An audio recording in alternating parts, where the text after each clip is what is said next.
This right here is the Harley Davidson Softail Fat Bob, and it's the motorcycle that made me want to buy a Harley Davidson in the first place.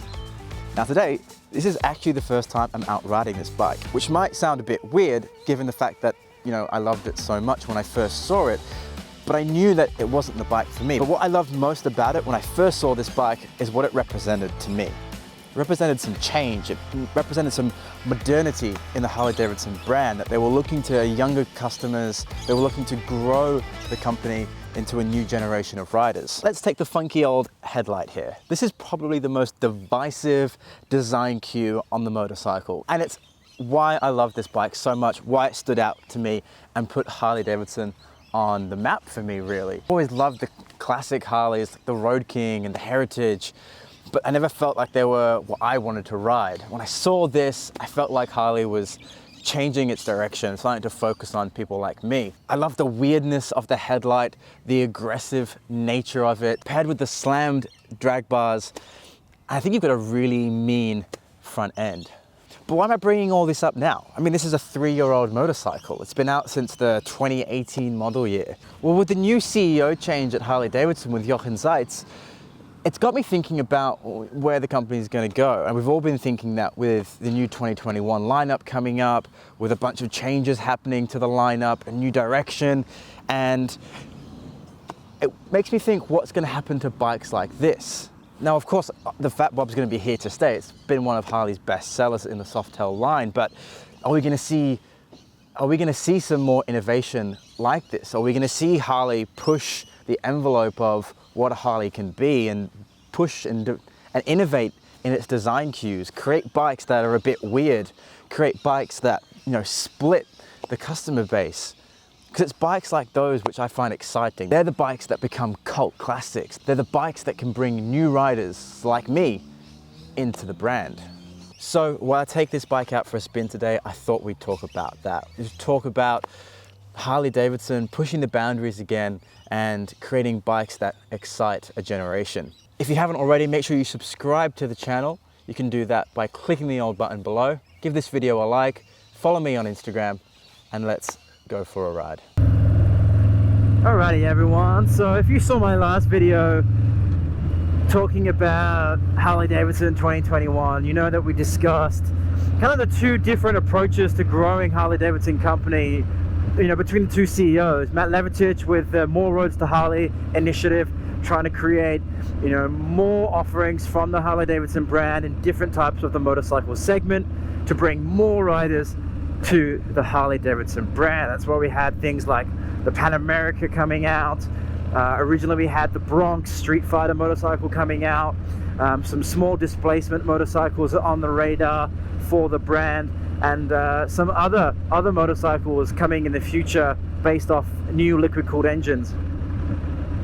Now that Jochen Zeitz has taken over, he's obviously gone to a totally different approach, kind of flipping everything that Matt kind of put into place.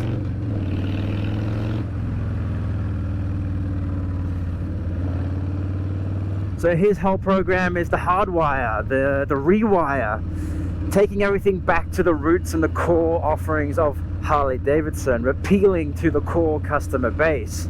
And like I said in that video, people are split in the two camps, Team Levertich or Team Zeitz. And I'm not quite sure where I sit yet. To be honest, I really want to see everything play out and give the leadership the benefit of the doubt. Let them do what they do best. That's why they're paid the big money.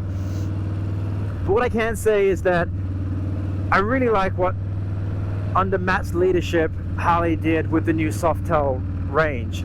I honestly think that that's been a home run for them, and the bikes handle amazing. The Milwaukee 8 is a great power plant, but in particular the design, the aesthetics of the bike, I think they've done a really good job of keeping Harley heritage, but also modernizing certain design cues, which I think appeals to a younger base.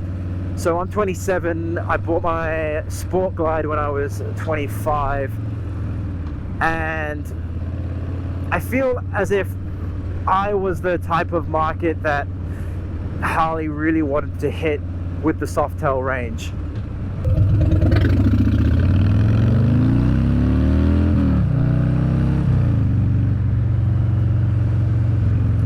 And in an effort for Harley to modernize their platform and bring bikes to a new generation of riders, leading that charge, of course, was this bike here, the Fat Bob.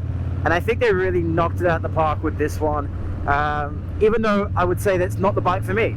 But like I said at the beginning of this video, it's the bike that caught my attention. It's the bike that jumped out and said, hey, come look at what we have to offer. We're changing things up a bit. So with this new leadership change, it's got me thinking, are we ever going to get bikes like this again? Are we ever going to get something weird? Are we ever going to get something that takes a bit of a risk and pushes the design envelope of what a Harley can be? And I hope so. Now obviously we have the Pan America coming out, and that's got the very weird kind of oblong headlight as well. Again, I really like the look of the Pan America. I think it looks kind of like a almost Jeep inspired adventure touring motorcycle instead of the traditional kind of chicken beak motorcycle that we see from, you know, BMW and Triumph and Suzuki, and basically every other adventure touring bike looks like a chicken. The only exception here, of course, is my KTM 790, which has a full kind of dirt bike front end.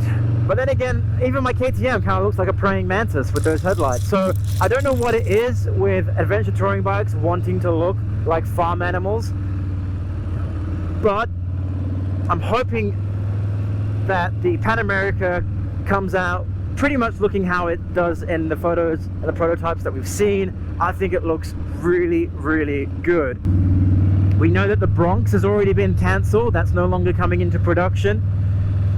There was the 1200 Custom that was shown as a prototype in photos quite a while back, and that had this same kind of Fat Bob style headlight, had the new 1250 Revolution Max liquid cooled engine in it. It had this kind of slammed street bike cruiser hybrid look. It looked real mean, and again, I really like the look of that bike. I know a lot of people were excited when they saw the photos of that come out.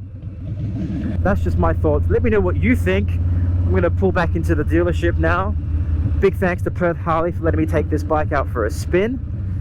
If you enjoyed this video, please hit that subscribe button, give the video a like. Let me know what you want to see from Harley Davidson going forward. Do you like these weird style bikes? Do you want to keep things classical? I'd like to know.